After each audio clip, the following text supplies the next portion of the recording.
couple of seconds to mosey back.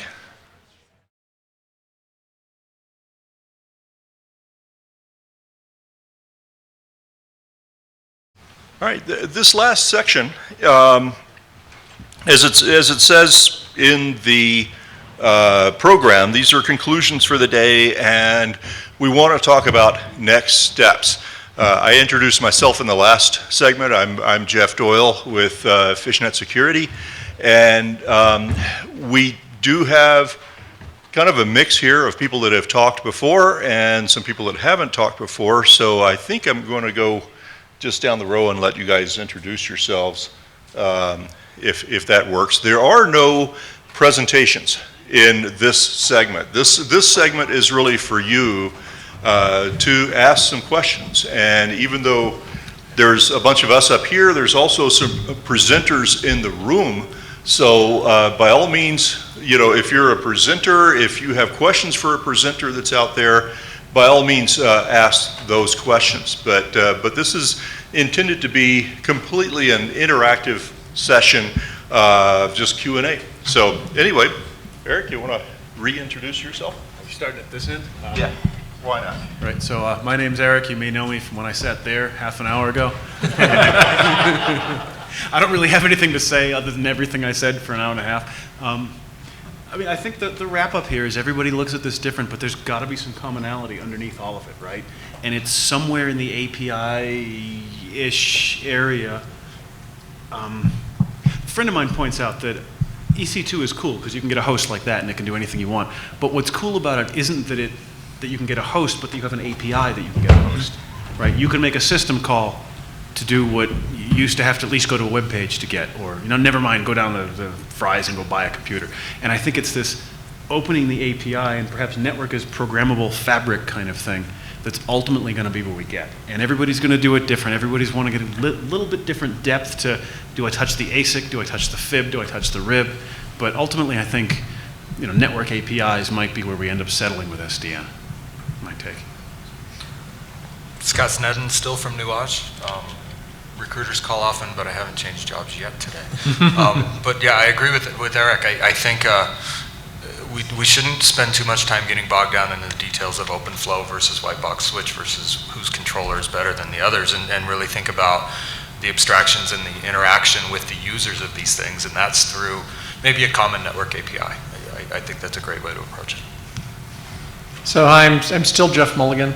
I am a recovering Washington, D.C.ite, and it does take a while. It's amazing how I've sort of understood the ills of, a little off topic, I've understood the ills of America by having lived inside the Beltway for a year. It is bizarro land there. They have no concept of reality. Just as an example, has anybody ever heard the term SUTU? No. In DC, you would all be taken out and hung because it stands for State of the Union. When the president gives a State of the Union, for 2 days beforehand, everyone's talking about, where are you going to be for the SUTU? Do you have a big enough TV? And then for 3 days after, who did shake hands and all this other stuff? And yet outside the Beltway, no one has a clue. How many of you even watch the State of the Union? Anybody? No, it's insane. And then we expect, sorry to bring this back to networking, and then we expect the FCC to make decisions about our network. Oh, come on, it's crazy. So I'm glad to be home. It's wonderful to be back, and I was mentioning we're back in the green state. Outside of Colorado, people think green means pot. So, but it is, so, and to the point here, I think that V6 and the SDN is critical for the evolution of the future of networking, because everyone's needs, whether it's YouTube, whether it's Netflix, whether it's sensor networks, where my life is, are very different requirements for a network. It's no longer this sort of homogeneous, hey, we want to serve up web pages or whatever. It's a very different network, and SDN is going to be able to allow the operators to give me a network that I need for my applications, which may look very different than a network that somebody else needs for their applications, and be able to tune that a little bit more. And I love AWS also. I'm just like, man, I can just spin up servers, and take them down in a matter of sort of minutes and go, well, that didn't work. And so I can just start all over. So that's it. Cool. So I'm Doug. I'm the new guy, I guess, up here. I work for a company called SDN Essentials. We're a services company. We do professional services and training. So a little pitch if you guys need some SDN education. But essentially, I'm up here because I consider myself the Lorax for SDN. So I speak for SDN.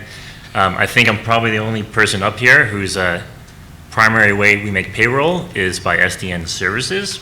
So hopefully I can give a real life view on what's going on in the SDN world. So people say APIs, and automation, and overlays, and white box switching, and open flow, and let's throw some more acronyms, but that's all cool, but what is actually going on? What are actually people doing? Obviously, it's not I'm not making billions of dollars in my company yet. Hopefully, maybe someday, but we do have some interesting deployments, and maybe I can have an interesting view on what's real and what's not. And now I know there's a bunch of vendors in the room too, so I'm going to do my best not to get every one of them mad at me. I always tend to do this when I'm on panels, but I just want to give a kind of a real world on what's going on. Great. So I'm Giacomoni, F5 Networks, formerly founder of LineRight Systems, and unrepentant entrepreneur. So I think the main thing I keep focusing on is that SDN is really about, and you just mentioned it, about how do you get the applications and the services running on the network. So Eric, I'm going to go one step short of the line that you were asking for earlier, which is say what it's not. Okay. While extensibility, I think, is a huge part of it, I think it is the least part of SDN. So I'll throw that out there as a stick in the ground. So what's the most part? The automation and orchestration of all the components in the network so you can self-provision just like you would do in an Amazon. And I guess I didn't see them as separable things, right? If I'm going to be able to orchestrate and provision, and I can't extend that for my secret sauce and for the way that, every network is built off some stone tablets and nobody knows why what's written on them is there, but you have to follow them. And if I can't get my stone tablets into my SDN, it doesn't help me. So to me, they're not separable things. I would say that's definitely a valid point. I guess my concern is when we're focusing on the hard problems of helping define things, networking devices have been extensible basically since we wrote the first line of code. It may not be fully exposed to the end customer, but even going back to 2001, F5 was extensible and you could pull packets off the wire and do whatever you wanted. Apparently the voice of God. No, you can't say that. Stop talking about your product. Yeah, every product is extensible. I just have to have a vendor do it unless I have, like Brian was talking about what you have, right? Mm-hmm. Coming from the place that I did, yeah, we could extend it to make the box do anything that Turing would allow us to do. It just took 2 years. So maybe it's not extensibility, it's, let me mod my own car instead of having to go back to Honda and have them do it for me. Maybe that's the right way to look at it. I don't know. It's extensible by not having to go to the IETF and have them develop an RFC so that the vendors then go and implement it and then have it done, right? That is part of the problem, yeah. But to that point, one of the things Brian mentioned earlier, we'll keep talking about the guy that left. I really like what he had to say about this concept of code wins, right? If we have a framework where people can develop their own protocol extensions and additional functionality that would run on more than one router, hopefully, then maybe that helps with the standards to be accelerated a bit because we're not waiting for the big vendors. No, I totally agree. I mean, I was just thinking about that. I've been attending IETF since IETF 2. Now you know how old I am. And I mean, in the early days, right, routing code, we talked about, running code is king. And in the early days, lots of people, Van or whoever, could be developing code because it was generally a Sunbox or something. These days, the only folks that appear to be developing code in most cases are the router vendors.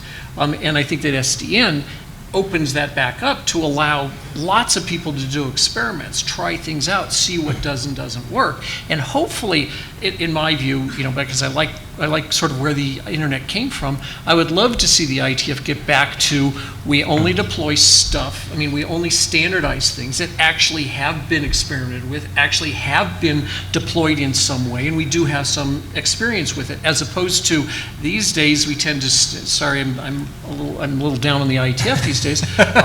These days we tend to standardize on some things because the vendors that, you know, have, oh, well, this is a good thing, and they sort of push this through the process. It becomes an RFC, and suddenly, okay, that's the standard. And I think we've gotten behind ourselves in some of that. So I totally agree with you. I'm very curious who these people are that are going to develop all this, actually. And I think you made a point with that as well. I mean, you know, when you look around the room, I don't know how many people in this room are going to start grabbing some bare metal and experimenting, because who has the time? Ryan is. Yeah. I talked with him. Ryan's going to. There's a few. I mean, and look at who's driving some of these. You know, we have Open Daylight driven by vendors. We have NFV driven by providers.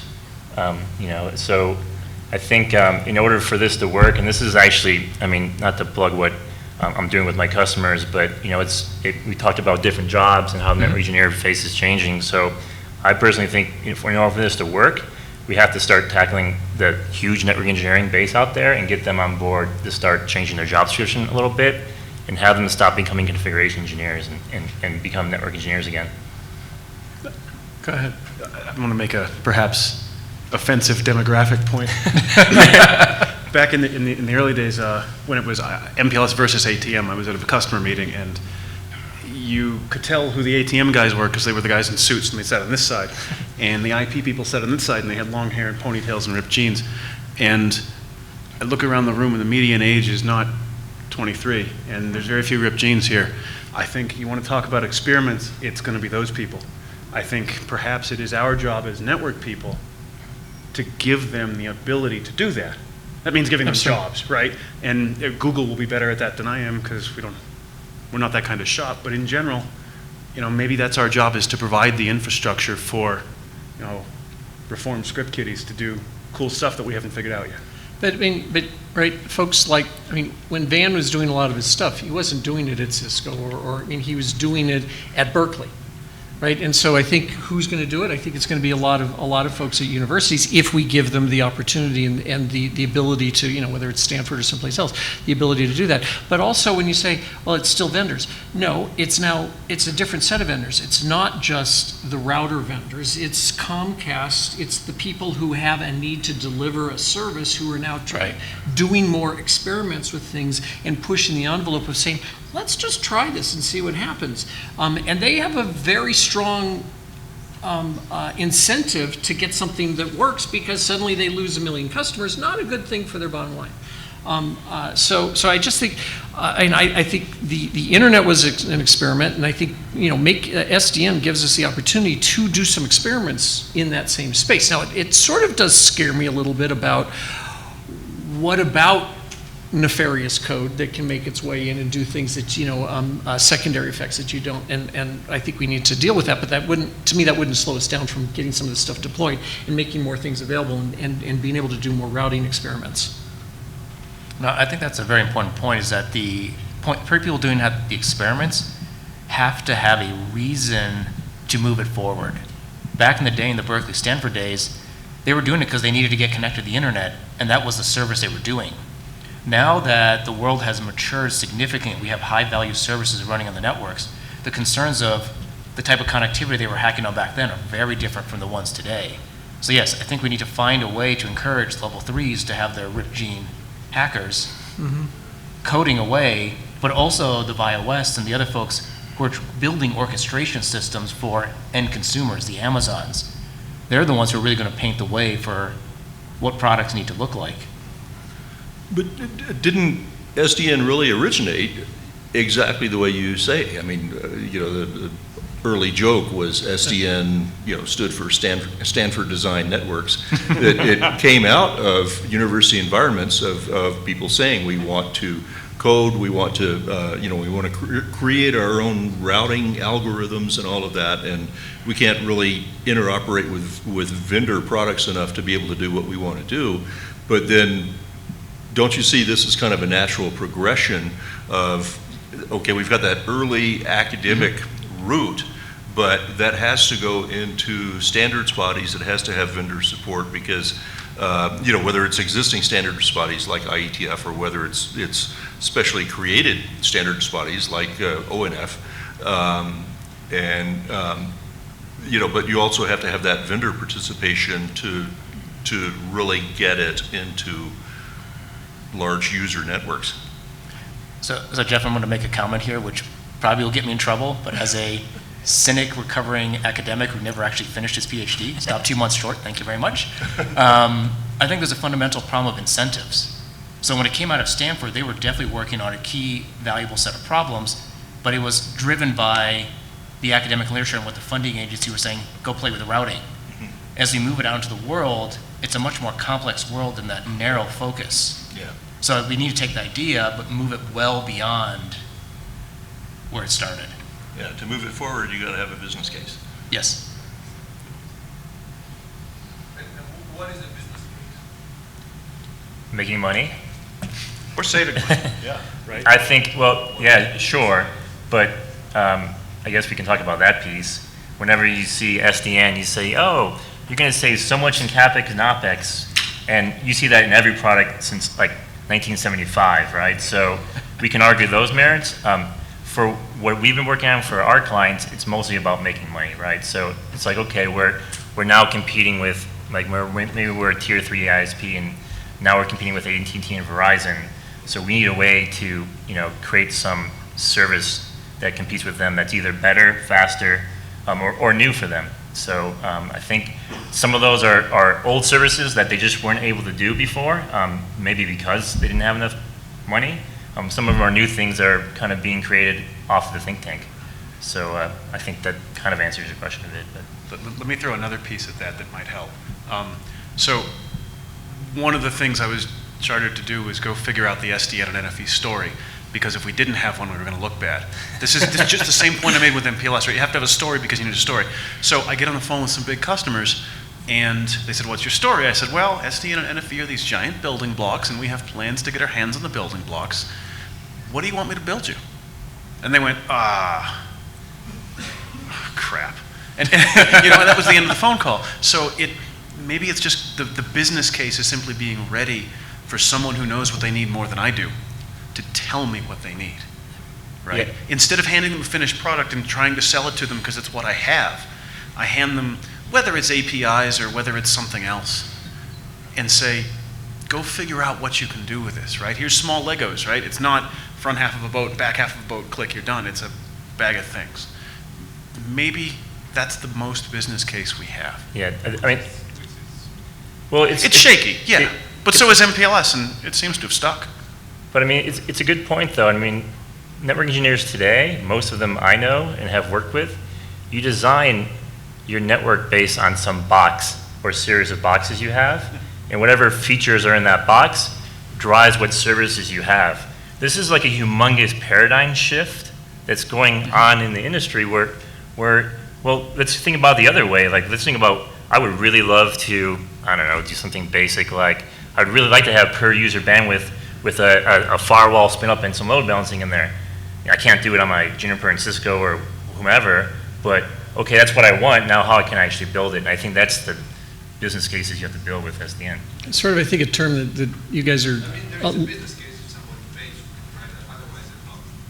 If nobody pays for it, it's a hub. I'm not saying technology is bad. What I'm saying is how are we going to deploy if nobody pays for it? We don't know. That's a Yeah, but sometimes people build things on a leap of faith, right? And experiment. The term that I've heard recently is that's not true. YouTube wasn't the guy. No one, right? I don't believe that YouTube said, oh well, we know what this is going to be, or Facebook or any of these things. What it was, and it's the term that I'm trying to get to, is permissionless innovation.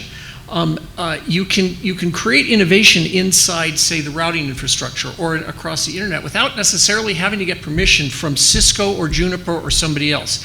You could try to build something. Most startups are doing just that. They're out there and they're just taking a leap of faith. I beg to differ that most startups have somebody that gives them money because they convince somebody they're going to build something that's going to make money. Absolutely. So, But there's no proof, as there's no opposed- guarantee of that. Absolutely not.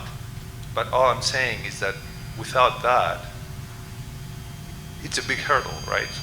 Well, we know it's a big hurdle. If it wasn't a Right. big hurdle, we wouldn't have all these conferences and all this slides, and everybody differentiating If and it weren't a big disagreeing, hurdle, right? it'd already be done. Right. So one of the best explanations I Well, ever I heard mean, for... you can say that, but the point is that still, to make it pragmatic and to make it real, it needs to be out there.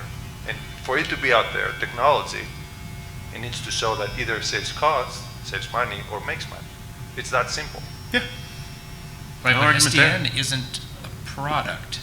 Right. It's more of a conceptual architecture for how you build and design networks. And all we're doing is building the components that people need, the Lego blocks, to build what they need. So this trying to define SDN as, here's specifically a protocol, here's specifically a building block, I think that's short-sighted. Because a carrier needs something very different from a web monster, which is very different from a financial hosting 10,000 applications on a single network. So again, it comes down to, let's give them the tools, the frameworks they need to be able to innovate. Scott, what do you think? You're just waiting until this is over so you can go home? No. I was gonna throw out another topic in a few minutes here, but I mean, to that end though, you know, what we're seeing, what I'm seeing in the market with the customers that I'm winning are people that are looking at an opportunity, a service offering that they could create. And it's tough to go say, I'm going to compete with Amazon Web Services in North America, but in parts of Asia, you can still get away with that. And so I see customers saying, hey, AWS looks to be making a lot of money. Amazon certainly is. What if I were to offer some sort of cloud service? And then when I go look at what AWS did and how I can spin up a VM and create a network in the cloud and all of these things, people come back and turn to their vendors and say, how do I do that? How do I turn up a cloud network and make things? And so that's where we're getting traction with these technologies. But we're not going to these customers saying, buy SDN. We're going to these customers saying, well, what's the service you're trying to offer? And we have the building blocks to help you do that. For a large enterprise, it could be looked at it as a similar way. All of my developers are using Amazon, and I don't know where my stuff is, and suddenly their expense reports are gone through the roof because they're billing all their AWS charges on their credit card.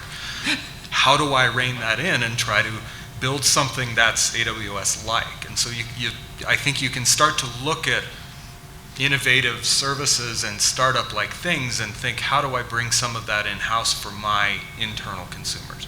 And the use cases for that might be few and far between, but I think there are a few of them out there.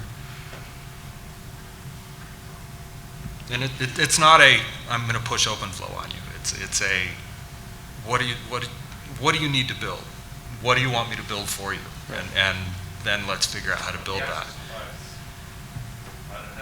Well, and that's the thing. I don't have a really compelling business case to say you need to buy Nuage SDN. I can help you with a business case to say, here's why you need to bring your cloud services in-house, and then I can help you build that, and hopefully you pay me a little bit for that help, preferably in terms of software licenses. But yeah, I mean that's kind of where we are with this right now. You can. So do it without. No one's making you do it with. Yeah. You know? I'll argue you can do it better with SDN, but I don't know what it is. You guys are past me. Another topic? So on the topic of standards bodies and things like that, what do you guys think of the work that's happening in OpenStack and projects like Open Daylight? Do you think these are a platform for this kind of fostering of innovation, that we could start to see things move forward in a way that maybe isn't the IETF but becomes a de facto standard? Yeah, I think they're great crucibles for figuring out what does a controller look like, what does a higher order orchestration system look like. In fact, look at the OpenStack environment. It's already being forked in a number of different ways. You have startups going in and ripping out, say, the networking layer to make it better because apparently Neutron is dead on arrival again, whatever. But the point is there's a whole lot of innovation that's going on. And is it going to be IBM's OpenStack? Is it Red Hat's? Is it HP's? Is it the generic one? Is it the Mirantis one? There's a whole lot of innovation going on. So I'm actually very hopeful that this will actually produce something that is useful to a broad swath of the market. What I don't know if it will come out that a lot of customers are looking for is a standardized set of APIs. Yeah, I mean, that was, I was involved in Open Daylight in the very beginning. I was at Brocade when this whole thing was established, and that was one of the tick marks that was a very high priority. I haven't seen a lot of progress on that. But Well, if you're a vendor, I mean, to be honest with you, if you're a big vendor, do you want a standard API, really? well, Really? I mean, probably not. You come up with standards and then your own proprietary extensions, right? Exactly. I mean, if I can touch on the open source thing for a bit, it's great if you're Google, it's great if you're Facebook, it's great if you have the tools to do it. Again, I'm a lean shop, we do more buy than build. I'll use open source, I'll use Python, I'll use GCC, because the community has made it work to the point where I can use it. But yeah, how many OpenStack flavors are there? How many open ODL branches are there? This is what's killing me, and it's kind of what I meant in my slides, right? Solve that thing for me so I don't have to think about the parts that I'm not good at, right? And the fact that everyone's got their own ODL and their own OpenStack and their own, this guy participates in this guy's ecosystem and this guy's in this guy's ecosystem. And I don't know who's. This is hard, right? Just figure it out. Open source has a cost, and I don't have the people to pay that cost. I'd like to pay somebody to solve my problem for me, and I don't know who's out there and how they're different, right? It's a hard problem from the buyer perspective. see that, yeah. So what do you think the answer is, really? Do we have to go focus down onto, like, say, one version of OpenStack? Or is it one API? What is the common thread that would make you happy? GCC works because it's really implementing C, which is a common API. It works because it's been out there long enough that people have put enough things into it that it works for everybody. Yeah. Right? There's God knows how many switches and knobs you can do for all the things, right? The problem is it makes me be last mover, because it means you need 7 different OpenStacks and you guys all fight it out, and then somebody comes out with one that is the superset that does everything, and then I use that. But that means I don't get the right tools until then, and I have to either, build the bridge as I'm walking across it or wait for somebody else to build it for me. That's hard, right? That's commercially painful. And the word API is a tough one. It's an easy one to throw around. People love throwing around the API, but where the hell is it? There's a big latitude and longitude you have to look at. Yeah. Are you talking on top of a router or switch, controller, on top of OpenStack? Are we going to the right? Are we going to OSS and BSS systems? So where the heck is this API, and how many of these do I actually need? Do I need 3, or do I need 75 of them? And I think this is why there hasn't been a standard API yet, because we haven't even figured that part out yet. Like Sam's got a thing. So even if you do not like open source because of many flavors, the other option is having vendors implement their own flavors, which is again unique to the vendor. Unless So- I find like a Red Hat, systems integrator, Exactly. So Accenture type. they person. should be, I think that's where I'm leading to. So they should be a system integrator kind of who will vouch, saying that this API will work and they're going to bake it or something like that. But I have a different question though. Like it's more geared towards operators, putting my vendor hat on, but not speaking for vendor.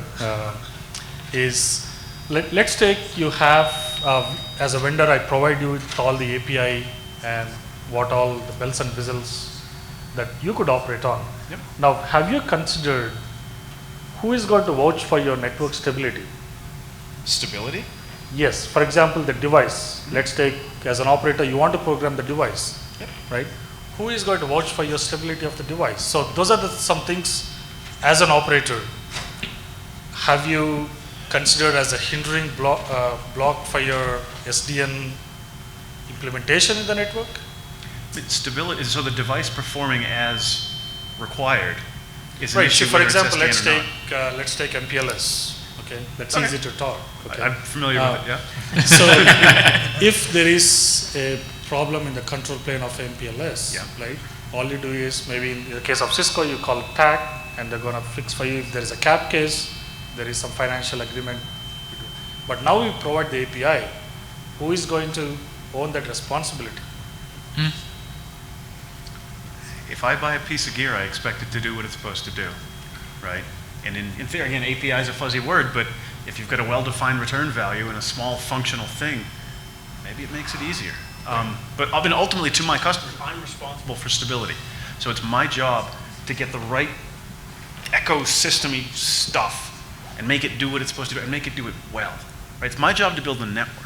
No, I totally agree. I'm not denying that it's a responsibility to keep the network stable, but where do you draw the line? Like, who is responsible? Is it vendor's responsibility, or is it the third party who is providing you the stack or whatever you call to run on the device? Or is it the network operator's responsibility because now you are playing with the API and you could... This is just like building a multi-vendor network. And I've not built one, I've only been here half a year, but I've been on the receiving side of it for a long time, and I know how hard it is. And it's part of the challenge, right? I can build a multi-vendor router network because I know how to play that game. I don't know if I can build a data center that runs router functions because I don't know where to draw that line. And, right? And everybody draws it differently. And Sam, until you have some more standards, APIs, we'll throw that word out there again, you can't make that delineation. I mean, today, if we're doing BGP and my BGP is not working towards my router, I'm calling that vendor because I have a standard that says, hey, I just sent you this update message with, I don't know, extended AS numbers and it's not working, so it's your problem. But now, yeah, it's an impossible question to answer because it's an API that is not standardized, so where is that line? Yeah. And that's I think one of the big things that the industry as a whole has to tackle. So actually, let me ask a question that's dovetailing on this API question that comes up periodically in my conversations, which is you have APIs which are used for two things. One is for integrating with someone else, and then the two products do the integration. The other, as we were talking earlier, is you get the RipGene hacker to stand down and start working. And there's all flavors in between. The question is, as you get closer and closer down to being a data path engineer in your NetOps team, is there sufficient knowledge base for companies to be able to hire that? Can we actually populate all of our NetOps teams with enough engineers who can actually write good code and keep networks up and running? And if not, how do we get there? I think we can build it. I think we have a lot of network expertise that we didn't have 20 years ago. And I think that's, for most of us, everybody I know, certainly for me, it's accumulated organically. If you give me a good programmer and I can teach them enough about the network, and this gets to a point that was made earlier about how much do you abstract it, right? But give me a person who's good at one and I can make them good at the other. And then in a generation, this becomes, it's like medicine, right? You get more and more specialized, but you still need a generalist. Well, I'm going to pick on the point of, you made a key requirement there, good programmer. There's data path engineers and then there's normal programmers. Because of the constraints when you blow up are really, really different. The scalability and the tolerances are very different from, say, someone who's writing an iPhone app. Sure, right. GUI developers are different from firmware developers, right? Right. Give me someone who's good at what I need them to be good at. I don't really know how to answer that without going in a circle.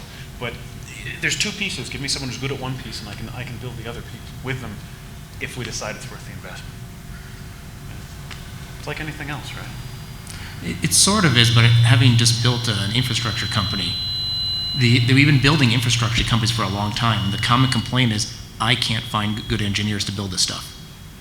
So the question is, are we walking ourselves down a rat hole by exposing too much functionality that we actually will never be able to service? Yeah. Sure, might be, don't know. Well, what do you guys think? I don't know. I'll take an optimistic view and say that if you expose it, they will come. And I sort of have this belief, right? I mean, I don't think that someone who's a network engineer can be a good routing programmer. Somebody who's going to write code that sits inside the router and knows how. I think that is going to be specialized. But I do believe that if we expose that opportunity for younger people in school to start to get back to start to experiment on that stuff, then they will come out and they'll be the folks that you hire in the next generation. I think the other thing I'm just wondering is maybe we have mixed expectations of how long this should take. That I don't think that this is, SDN is going to be this overnight success. Tomorrow we go click and all of our world zills and routing are solved. That this is a fairly long process of a new way to look at how to build networks, how to build and not just networks, how to build the equipment that sits inside these networks. It's new, and it's going to take a little bit of time for us to develop the expertise to write the code, for the right folks to build the code. We're going to make a few mistakes, but to get back to his point, I think that yes, everybody has a view, right? We're not doing this, except for maybe people trying to do a PhD. Most people aren't doing it for free. And so they're oh, sorry. That's why I started line rate, don't worry about it. Yeah. I got myself covered. So I think the goal is, you know, but at the end of the day, obviously to make money or get new customers that makes money, or new services that makes money, well, the bottom line is makes money. Or saves money, but saves money is makes money. A dollar saved is a dollar earned, I think Ben Franklin said. So I think we have this expectation that it's just going to happen so quickly, right? You know, that everyone's an overnight success. SDN will be an overnight success. It'll just be there. It'll all happen. It'll solve everything quickly. I think it's going to take a little bit of time. We're going to need some experience, and I think we do need to. But I do think we need the building blocks, the Lego pieces, for folks to get out there and start to do this sooner rather than later. It kind of leads into a question I've got for all of you. You know, we're talking a lot about futures and development and all of that, and even, you know, how do you define SDN? But do any of you see SDN deployments out there right now? You know, in whatever form. I mean, you know, there's controllers out there existing. You know, whether they're open source or something like, you know, Juniper's Contrail or something like that. Do you see people profitably using those things now? Isn't Internet 2 doing that? No. Well, No. you have the shirt on, don't you? Exactly, yeah, but I got this back from the IPv6 days. Oh, okay. I'm seeing deployments. I'm Yep. seeing people starting to slowly reap the benefits. It's just been this year, from my firsthand knowledge. You know, I worked for Viata for a little while before I went to Nuage, and we had thousands upon thousands of people downloading the Viata virtual router around the world. And so by the stretch of our marketing department, I guess you could call that SDN. And so, yeah, people were using that, and they're seeing the benefit of not buying a Cisco branch router. So it's cheap, it's free in some cases. So yeah, there's a benefit of leveraging what has become software-based networking and commodity hardware. Yeah, okay, that's starting to happen, but it's not massively widely deployed. Yep. I think the only ones that are seeing and reaping major benefits out of this are the Googles, Amazons, Facebooks of the world today. But like I said earlier, it's changing slowly. Yeah, I can say too, I mean, this is what my company does. I mean, we are doing deployments, it's real. But that also kind of brings in what SDN definition is. But what's been interesting and fun actually for my company is you know, we sometimes go into these engagements and it looks just like a standard routing switching engagement, and you get to the point where like, well, this box doesn't do that. I'm like, cool, no problem. Let's think a different way to do it, and let's bring some automation, some programmability, and maybe even another abstraction layer and fix it. And that's not a conversation that I could have had 3 or 4 years ago. And it's just starting to happen more now for us. I mean, in the beginning of this year, we were doing a lot of education and maybe a lot of POCs. But in the last, call it 90 days, we're doing deployments. Now, it might not be classic open SDN with a controller and, you know, these switches that all they do is they're really dumb and forward packets and all that piece, but it's the migration path to get there, which might be the fact that we're now using APIs. It might be overlays. We haven't really talked about overlays yet.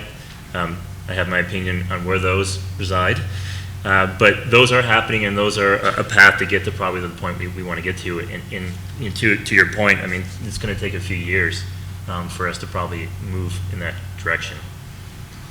Yeah, and I'll go, if you take the definition of SDN as really being this operationalized network, where it's an architecture framework to get control of your network and essentially manage for them, yes, the web monsters have been doing it for years. A lot of the hosting providers from Amazon, and it's been trickling down more and more. It's not a commercial product, but they've built their own products to do the whole thing because that was their IP. Same thing we're seeing in the financials. A fair number of them have built their own. Do they want to rip and replace so they can call it SDN? Probably. But that's more of the financial analysts are saying, hey, do you have an SDN story? It's like, oh, we need to change something so we can have our SDN story. But this is why I was kind of asking the question. The first panel is, I think for large segments where a lot of SDN has applicability in the not too distant future, they're already well on the way to adopting and implementing. Some form of SDN. Yeah. But again, to me, SDN is really an architecture. It's how do you want to build a network to accomplish your business goals? So you should have this automated stuff and you're not actually touching the data plane. Because that's when your fat finger typos start happening. So if you call it that, we've been doing it for 15 years. Exactly. We have a video backhaul service, does all the major sporting events everywhere. And apparently what people do, and I don't know too much about it firsthand, they go to the webpage and say, this event, this size, streams to here, this date. It's bandwidth calendaring, and it goes to a thing that decides whether that's okay, and then it configs what it needs to on the routers, right? Mm-hmm. Somebody show me that's not SDN, and then I can say I'm not doing it. But it gets back to this nebulous, do What's it and then SDN? define it. Yeah. Yeah, I would definitely count that as SDN. Then I've been doing it longer than it has existed. Good job. Not me, but So it's here, it's all done, let's go. The word of these conferences. I mean, the carriers have a different level of scale and aversion to risk that makes these things a little slower to adopt in a WAN. I can make a change to a 1 gig interface in a data center, and it's not going to take out a bunch of things. But if I affect one of those 100 gig waves, there's a lot of stuff that happens if I screw that up. So it's going to take time for things to trickle there.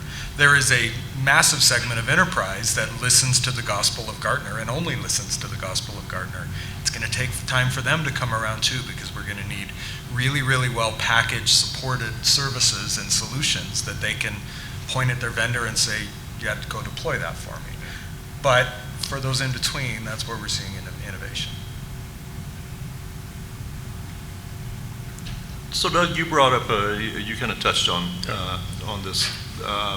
There's sort of been a trend in data centers with sort of going to a dedicated fabric, and then, it seems like overlays are sort of, in some ways, becoming the new virtual fabric in data centers. Do you guys see SDN as sort of the next step along there of replacing overlays, or is this just going to be a new way of managing those tunnels underneath? Yeah, I'll start there because I'll get myself in trouble first. Everyone else can bail me out.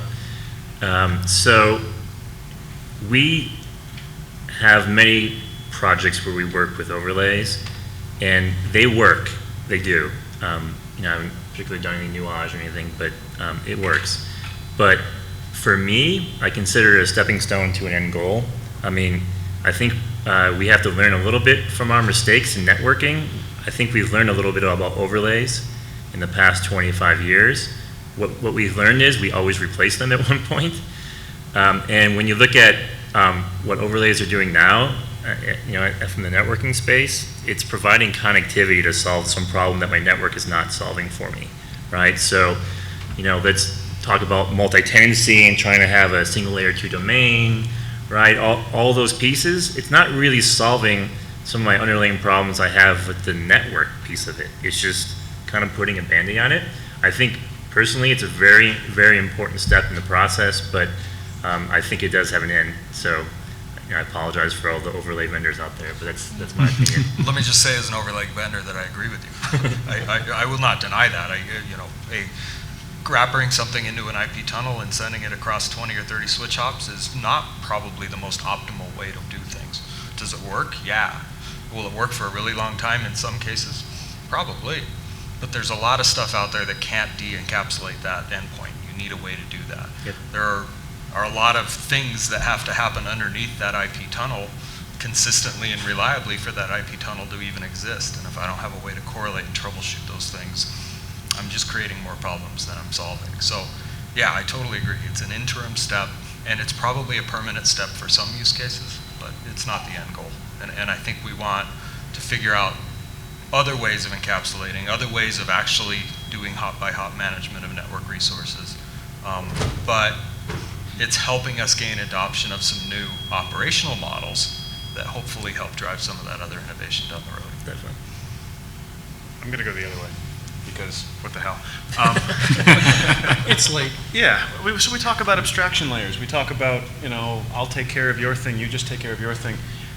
Isn't that an overlay? Right, the whole point of a tunnel is you don't have to think about the underlying fabric. But if I have to do SDN and chain hop by hop and manage all those hops, haven't we just gutted the whole API thing we've been yamming about for an hour? Like, what's the difference? Well, you have an API to set up the overlay mesh that you need, so then you can then orchestrate the other network elements that run on top. You're just creating programmatically using an API to create a fabric for yourself for your particular service, so that qualifies, and then there's all the rest that you have to manage on top. And then you also have to go somehow with the orchestration system give hints to the underlying saying, hey, I might actually need quas on this. Yeah, I think it's about visibility. That's part of the difference. I mean, it's okay. I can build a tunnel on top of a tunnel on top of a tunnel, but what can I actually see? So, if I have an orchestration system that's building all that for me, I build it right. I better see what's going on because I built it. I think that's for me personally that kind of differs what we're talking about an overlay with VXLAN or whatever compared to maybe what you're talking about. I think it's the visibility piece.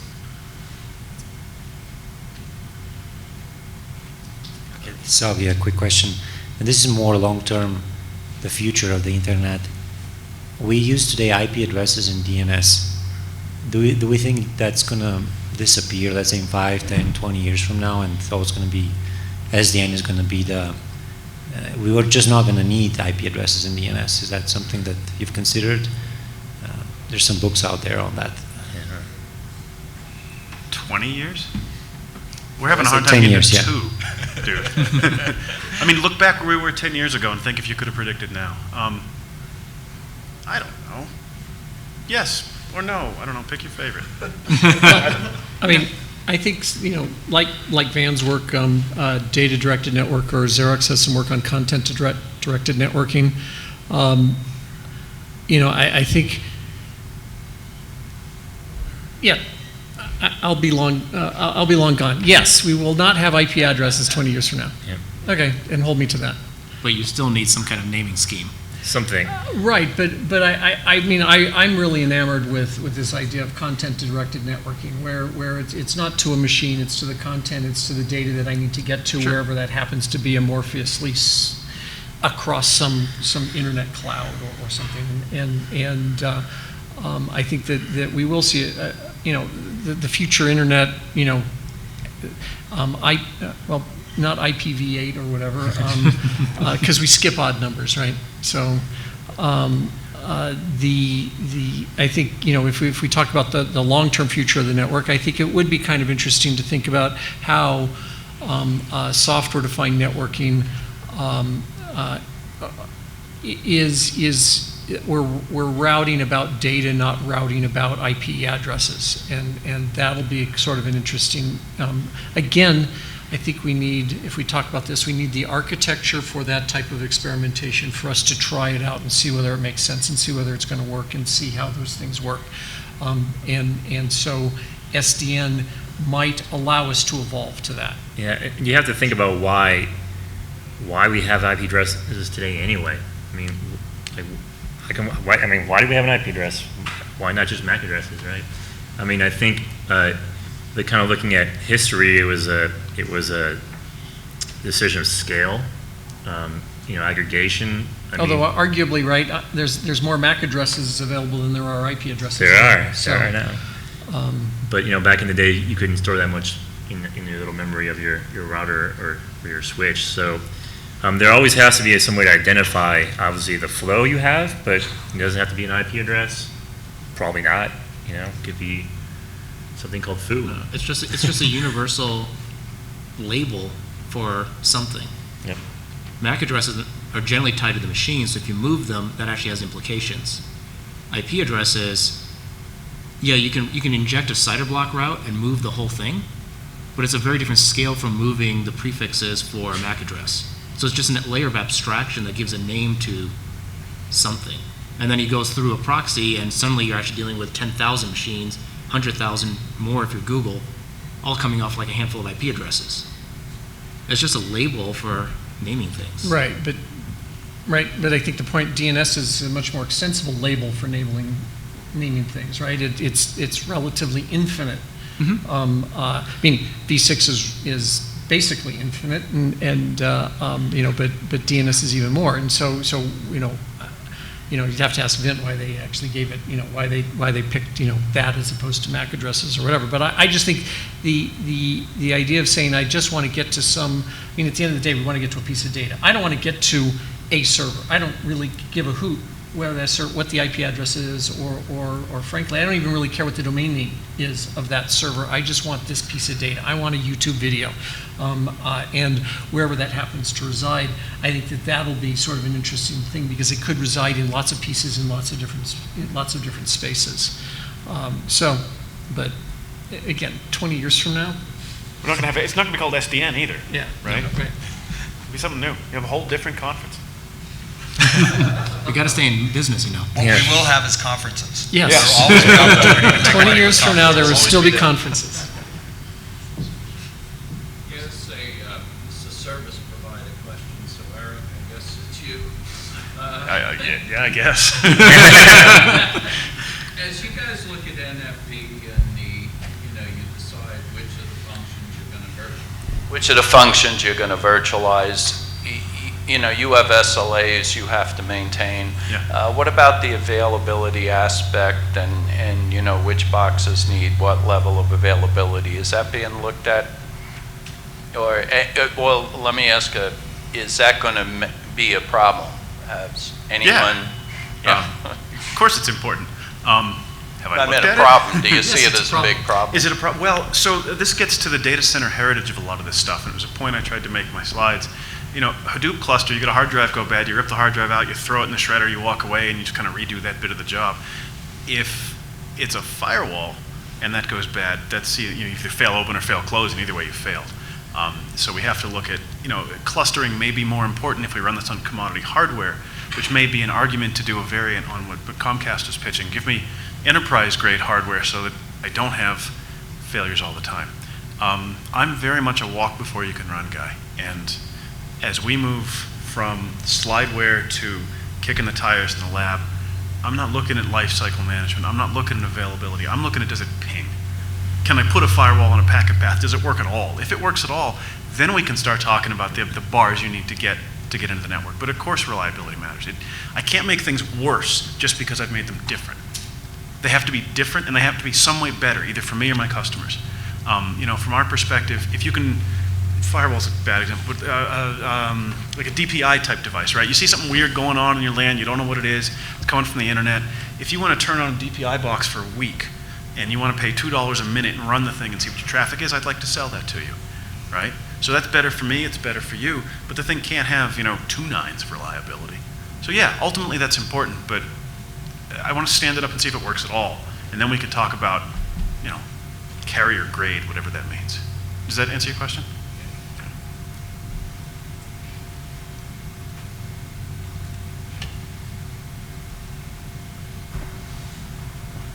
I have a question. So in this session, we're talking about kind of the future and what the future holds. I mean, we hear a lot of different protocols and platforms and systems bantered about. Open flow, open daylight. And as network people, I think we like to have some standards around things. That's what makes a USB port work, or a power plug into a receptacle, supply the proper voltage. In the lower levels of a system, like transportation or transport of data packets, you need some standards. But we hear that the IETF is slow, some other traditional standardized methods or methods of standardizing network protocols are slower than how SDN is moving. So what do you think, if you were to bet on a horse or bet on a protocol living a long time, which protocols or platforms would you guys vote on thinking might have the most longevity? Because I think that could be a barrier to companies wanting to embrace SDN, is that the industry is so fragmented, they don't know what to bet on, so they're in this analysis paralysis situation. So from each of the panelists, I'd like to hear what you think is the protocols or platforms that you think will have the most longevity that then would be worth a company investing on developing and building out a system around? I vote RIP. No, not an option. That wasn't one of the choices. I think. You mean RIP v2 then? Yeah. Okay. Yeah. Next gen. So after I just vehemently agreed with your overlay disparaging remarks, I will say overlays are a really good way to position that there, right? So yes, we all started this SDN adventure a few years ago with the Stanford Divined architecture and looked at OpenFlow to manage a bunch of switches. And then we quickly realized that none of the switches could do that. And the ones that could weren't necessarily scalable or usable or available. And so overlays sort of became the de facto way to get that done, at least in a data center right away. And I still think it's a valid approach for a lot of architectures and a lot of services where I just use an IP tunnel. And what we're saying here isn't necessarily some new protocol. It's just IP tunnels. GRE, VXLAN, which if I take away that messy multicast-based control plane from VXLAN, it's just an IP encapsulation method. It works pretty straightforward. So, those things are relatively safe. And then how I interact with the network, there's routing protocols that do that really well, and most all of us that are building products in this space are doing things with BGP and others to at least share information and interact in standard ways, because we know we can't come and ask you to build a new network for us. So, it's not as risky as it might seem in some cases. Yeah, I mean, let's be honest, we have way too many control protocols today.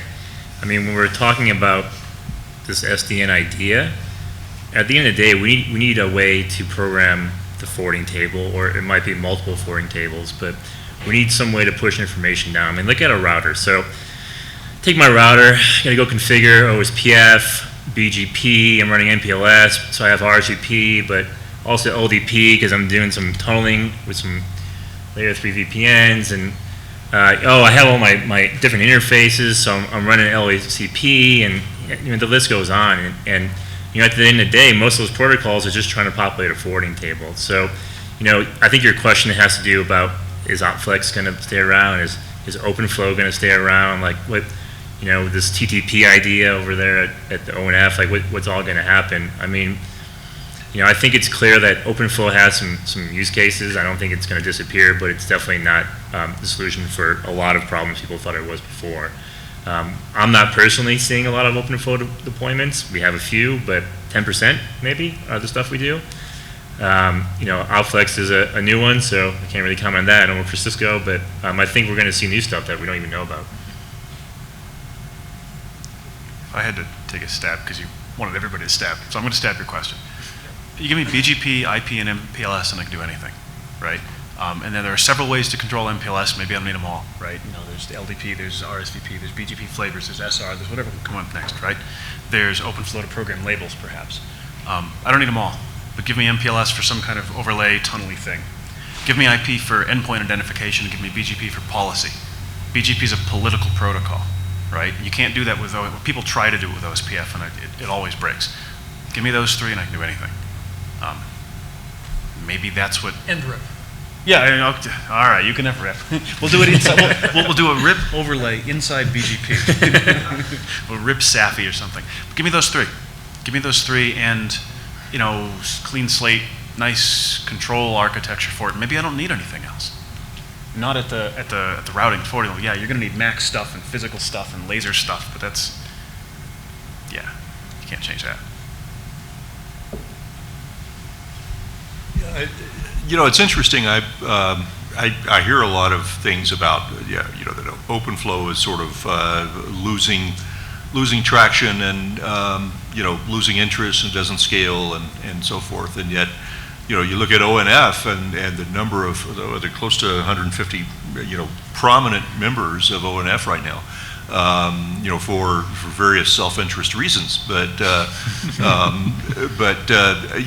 it says to me that standard, while it may have its faults, is probably further along than a lot of other things. When we're talking about just that layer, between controllers and switches where we're pushing flows and such, nothing else seems to be as emergent as OpenFlow right now, from what I've seen. In terms of the configuring switch router protocols, you're probably right. The problem is they keep trying to extend it to, and Disclosure F5 is a member of the ONF, and I'm on the Layer 4.7 discussion groups and whatnot, but I just kind of look at some of the work they're doing, and it feels like they're trying to build the Emacs of southbound protocols. Yeah. It's getting to be so complex and convoluted, specifically because we have so many self-interested parties trying to get their stuff into it, that at some point something's going to change there. So I'm actually not convinced OpenFlow as we know it today is what's going to survive. Yeah. The concept maybe, but what we see today, I think it's got to have a major rewrite. And then the other space, you have really what I'm interested in is not necessarily how to control and extend the routing tables specifically, but it's more how do you orchestrate all the pieces together. And there we see the problem is, so my answer is OpenStack is splintering. It's very useful, but it's splintering. So again, in none of the places do I think there is a technology today that will have say 20 years of longevity. Before all said and done, we're going to see something else that's going to emerge from the chaos that we have today. But that doesn't mean you can't start building SDN deployments today. You can make a lot of leverage and mileage off of it. And that's kind of the point. Once you've centralized control, you can start doing some very powerful things. Yeah. I think it goes without saying, right, but I'll say it anyway, that, right, IP wasn't the first networking protocol that came along, right? It wasn't like, oh, suddenly somebody invented a networking protocol and was perfect. So I mean, we had lots of different protocols and whatever, and IP was an evolution out of a lot of those different things. And I think the same thing with whether it's OpenFlow or OpenStack, we're going to have a lot of different starts. Right. Hopefully, we will learn from all of those, and at some point, being humans, will stumble across something, have an aha moment, and it'll be, hey, that's really cool, and it will last then for 40 years. Right. And that'll be great. I agree with you. I don't think that OpenFlow or OpenStack are that.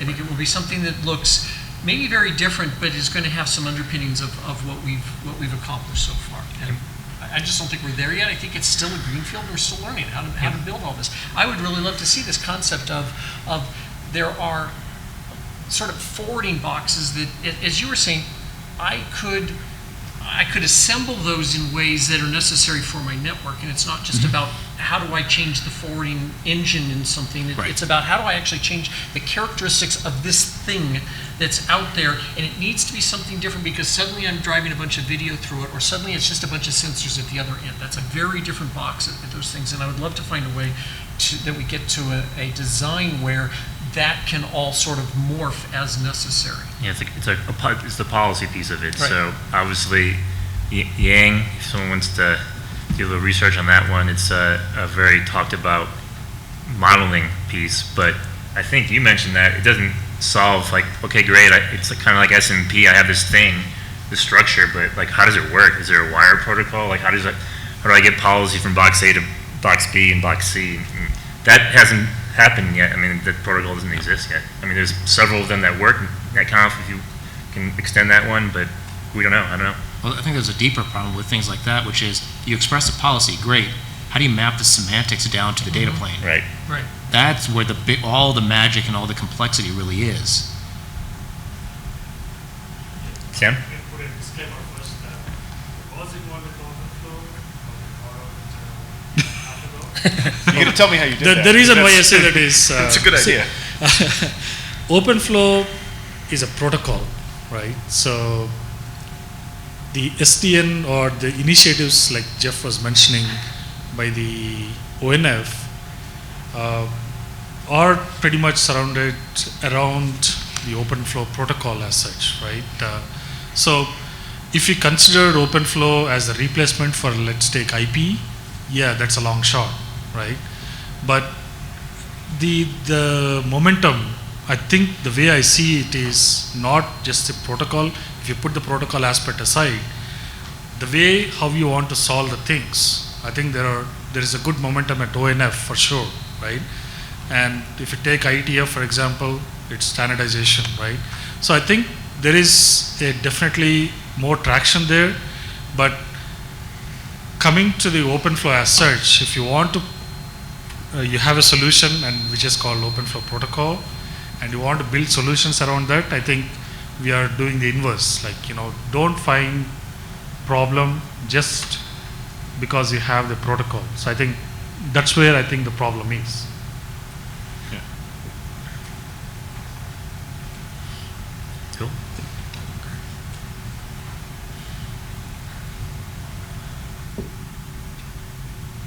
Maybe one last question is takeaways for everybody who is still here, just wrapping up the day.